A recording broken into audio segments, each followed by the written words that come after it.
البطريق مخلوق بطبيعته للسرعة والجمال تحت الماء. البطريق الأصلي ممتاز جدا، لدرجة أن شركة ألمانية تريد إعادة صنعه كروبوت طائر. النماذج مصنوعة من قضبان ألياف زجاجية وبالونات منفوخة بالهيليوم.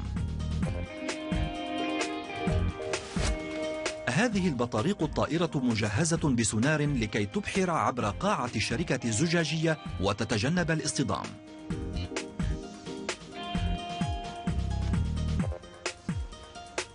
يقول كبير المهندسين ماركوس فيشر إنهم يصنعون آلات أوتوماتيكية تقلد الحيوانات. نعتقد أن التعلم من الطبيعة جيد جدا للإنسان، لأن الطبيعة تقدم لنا حلولا دائما. يعمل البشر على التصاميم منذ آلاف السنين، وفي الطبيعة أمثلة ملهمة ومبدعة.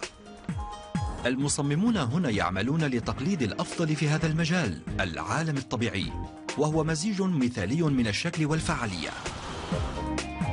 خذوا مثلا باراكودا خارقة. الذيل قوي لكنه مرن.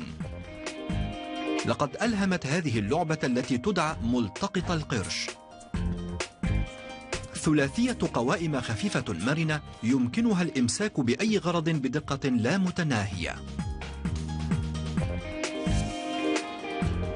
لا تطبيق عملانيا للبطاريق بعد.